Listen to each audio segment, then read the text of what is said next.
प्रधानमंत्री नरेंद्र मोदी जिन्होंने आज जम्मू कश्मीर में योग दिवस पर योगा किया कर रहे हैं और इससे पहले उन्होंने संदेश भी दिया है। योग भारत की प्राचीन व्यवस्था जिसको लेकर के प्रधानमंत्री नरेंद्र मोदी ने सत्ता में आने के बाद इसे अंतर्राष्ट्रीय मंच पर पहचान दिलाई, अंतर्राष्ट्रीय योग दिवस की शुरुआत कराई।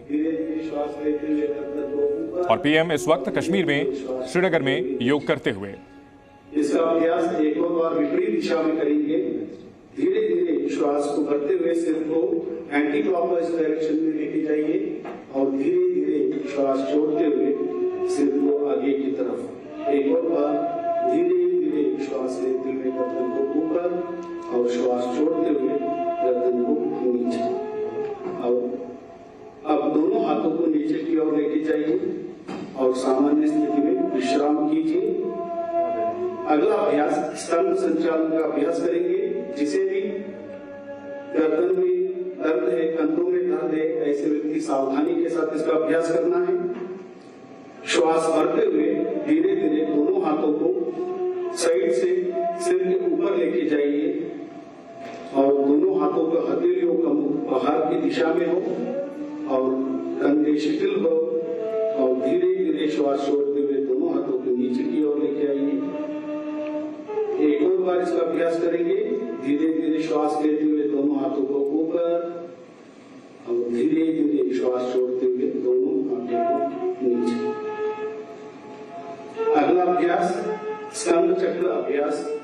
धीरे धीरे दोनों हाथों को बगल में से कंधों के समान अंतर लेके जाइए।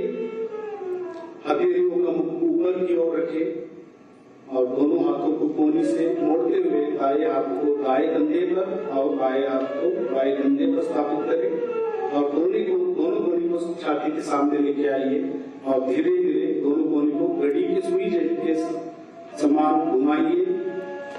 इसका अभ्यास एक और बार करेंगे। पूरा ध्यान कंधों पर और विपरीत दिशा में भी इसका अभ्यास करिए। धीरे धीरे श्वास लेते हुए ऊपर और श्वास छोड़ते हुए नीचे और दोनों हाथों को श्वास छोड़ते हुए नीचे लेके आइए और सामान्य स्थिति में विश्राम कीजिए। अगला अभ्यास कटी चालन का अभ्यास। दोनों पैरों को कंधों के समान अंतर रखें। दोनों हाथों को सामने से ऊपर कंधों के समान अंतर लेके आइए। हथेलियां के मुख अंदर की तरफ रहे और धीरे धीरे श्वास छोड़ते हुए दाएं तरफ राइट साइड कमर को घुमाइए और धीरे धीरे श्वास छोड़ते हुए सीधा जाइए। श्वास छोड़ते हुए सामान्य स्थिति में आइए। इसका अभ्यास विपरीत दिशा में श्वास छोड़ते हुए धीरे धीरे बाएं तरफ घुमाइए। तो योग दिवस पर प्रधानमंत्री नरेंद्र मोदी पहुंचे हैं जम्मू कश्मीर और श्रीनगर में डल लेक के पास पीएम का योग संदेश तस्वीरों के जरिए हम आपको दिखा रहे हैं। पीएम यहां पर योग करते हुए और बड़ा संदेश देने की भी कोशिश की है। ये तस्वीरें आप देख सकते हैं श्रीनगर के डल लेक का खूबसूरत नजारा भी हम आपको दिखा रहे हैं, जहां हजारों की संख्या में लोग इकट्ठा हुए हैं और योग कर रहे हैं। कहीं ना कहीं ये भी संदेश देने की कोशिश है कि जम्मू कश्मीर में अब काफी कुछ बदल चुका है। आदि कुर्सी के ऊपर बैठे जैसे और धीरे धीरे श्वास लेते हुए ऊपर खड़े हो जाएंगे। एक और बार इसका अभ्यास करेंगे। धीरे धीरे श्वास भरते हुए नीचे की तरफ। योग से तन और मन दोनों स्वस्थ रहता है। पीएम यही संदेश देते रहे हैं, लगातार कहते रहे हैं कि उनकी ऊर्जा का राज भी योग में ही छिपा हुआ है। अब हम योगासनों का अभ्यास शुरू करेंगे। सभी आसनों का अभ्यास एक एक बार करेंगे। पहला आसन ताड़ासन। दोनों पैरों के बीच में 2 इंची का दूरी बना के रखिए।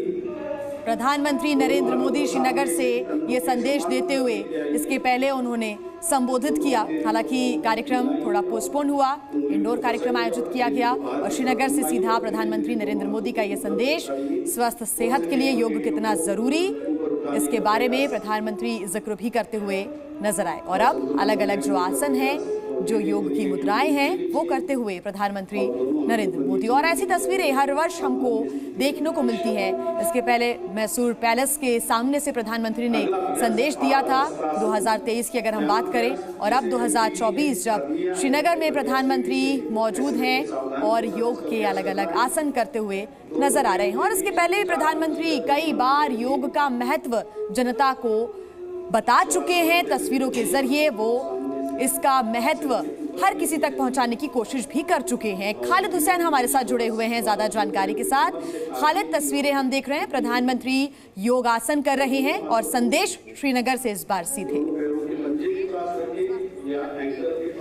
बिल्कुल, देखिए, प्रधानमंत्री नरेंद्र मोदी जिन्होंने आज जो 10वें योग दिवस का नेतृत्व किया है, यहाँ कश्मीर से डल झील के किनारे SKICC के जो विंटर हॉल में अब ये कार्यक्रम आयोजित किया गया। हालांकि पहले जो ये बैकलॉन्स में था डल लेक के किनारे, लेकिन बारिश ने थोड़ा इस जो प्रोग्राम है उसमें मज़ा किरकिरा कर दिया, लेकिन उसके बाद इसको रीअरेंज कर लिया गया। और मैं आपको बता दूं कि जो विंटर हॉल है वहाँ पर उन्होंने पहले संबोधन किया और उसके बाद जो है योगा कश्मीर के लोगों के साथ किया और एक संदेश पूरे देश को, पूरे विश्व को दिया है कि कश्मीर जो है एक शांति का एक प्रतीक है। यहाँ पर हालात जो है स्थिर है, क्योंकि अगर हम बात करें तो पिछले कुछ समय से जो बैक टू बैक यहाँ मिलिटेंट अटैक्स हुए थे, उसके बाद से प्रधानमंत्री का तीसरी बार कार्यकाल संभालने के बाद सीधा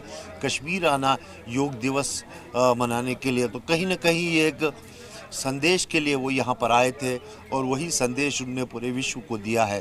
और उन्होंने ये भी यहाँ पर कहा है कल के जो योग है वो कश्मीर की तरफ जो पर्यटक है उनको और आकर्षित करेगा। इससे पहले भी जो उन्होंने स्टेप उठाया था, जब अगर बात की जाए इस योग दिवस को लेकर के, जिस तरह से पीएम ने इस कार्यक्रम को करने के लिए जम्मू कश्मीर को चुना है, खासतौर पर श्रीनगर को, यहाँ के स्थानीय लोगों में कितना उत्साह देखने को मिला है?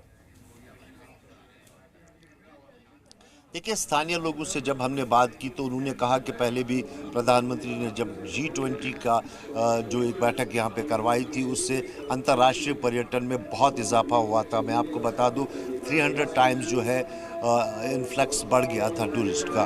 और आज भी उम्मीद की जा रही है कि इस योग दिवस से जो शांति का संदेश जाएगा कश्मीर से, उससे पर्यटक यहाँ का रुख करेंगे और कश्मीर पर्यटक जो है वो बैकबोन है यहाँ की इकॉनमी की। तो कहीं ना कहीं जिस तरह से कल प्रधानमंत्री ने भी कहा कि दो चीज़ें हैं जो उन्हें यहाँ लाने के लिए मजबूर किए, एक ये कि वो यहाँ के विकास परियोजनाओं का उद्घाटन करेंगे, आधारशिला रखेंगे और वो यहाँ जम्मू कश्मीर के विकास का हिस्सा बनेंगे। और साथ ही साथ उन्होंने कहा था कि लोकसभा चुनाव में जिस तरह से लोगों ने शिरकत की है उसका वो धन्यवाद करना चाहते हैं। तो प्रधानमंत्री का तीसरे कार्यकाल में अब लग रहा है कि फोकस जो है वो जम्मू कश्मीर के विकास का है। जी बिल्कुल, जम्मू कश्मीर के विकास पर फोकस है और अब आज विकास परियोजनाओं की भी बहुत सारी शुरुआत की जा रही है। जम्मू कश्मीर की धरती से प्रधानमंत्री ने योग का संदेश दिया है। अंतर्राष्ट्रीय योग दिवस है खालिद आज, और पीएम ने जम्मू कश्मीर को खासतौर पर इसके लिए चुना है। अगर बात की जाए पिछले कुछ समय में जिस तरह से, हालांकि आज योग दिवस है लेकिन फिर भी हमें ये बात करनी जरूर होगी कि जिस तरह से जम्मू कश्मीर में आतंकवाद को बढ़ावा देने की कोशिश की गई है, कहीं ना कहीं जो बौखलाहट है वो इन्हीं सकारात्मक कदमों की वजह से पाकिस्तान और उसके समर्थित आतंकियों में दिखती है कि भाई भारत सरकार की ओर से जो कदम उठाए जा रहे हैं उससे लोगों की सोच बदली है और इसी वजह से अब बौखलाहट में आतंकवादी घटनाओं को अंजाम दिया जा रहा है।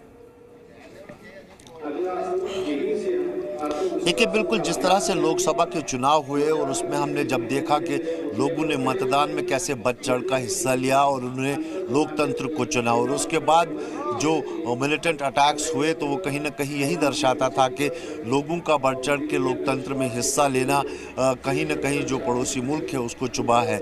और उसके बाद उन्होंने इस तरह के जो हमले हैं वो अंजाम दिए थे जम्मू में। लेकिन कल प्रधानमंत्री ने अपने संबोधन के आखिर में दो टोक ये कहा है कि किसी को भी जम्मू कश्मीर की पीस और प्रॉस्पेरिटी में खलल डालने की इजाज़त नहीं दी जाएगी। उन्होंने ये भी कहा कि जो मिलिटेंट हमले यहाँ पर हुए हैं उनको केंद्र ने बड़े ही गंभीरता से लिया है और उस पर अमित शाह जो गृह मंत्री है उन्होंने गहरी एक बैठक की है और उसके बाद जो दिशा निर्देश है वो जारी किए हैं सुरक्षा एजेंसियों को। उनको कहा गया है कि मिलिटेंसी पे वो सख्त कदम उठाए और तब से हम देख रहे हैं कि लगातार यहाँ पर एंटी मिलिटेंट ऑपरेशंस हो रहे हैं। एक ही दिन पहले जो है सोपोर में 2 पाकिस्तानी मिलिटेंट को मार गिराया गया, उससे पहले बांडीपुरा में एक मिलिटेंट को मारा गिराया जी। जम्मू की बात करें तो वहाँ भी सफलता मिली सुरक्षा बलों को। तो कहीं ना कहीं जो संदेश है वो साफ है जी कि मिलिटेंसी को यहाँ पर बिल्कुल नहीं संदेश साफ है कि जो लोग बंदूक उठाने वाले हैं, जिन्होंने बंदूक उठाया है, हथियारों का इस्तेमाल करेंगे, उनके साथ उसी तरह से निपटा जाएगा और बाकी का जो प्रदेश है, जो आम जनता है, उसके लिए विकास की परियोजनाओं की बौछार की जाएगी। लगातार विकास की परियोजनाएं दी जा रही हैं और जो जम्मू कश्मीर की अर्थव्यवस्था की बुनियाद है, जो रीढ़ की हड्डी कही जाती है पर्यटन, उसको मजबूत करके कहीं ना कहीं आर्थिक समृद्धि की ओर भी प्रदेश को ले जाया जा रहा है।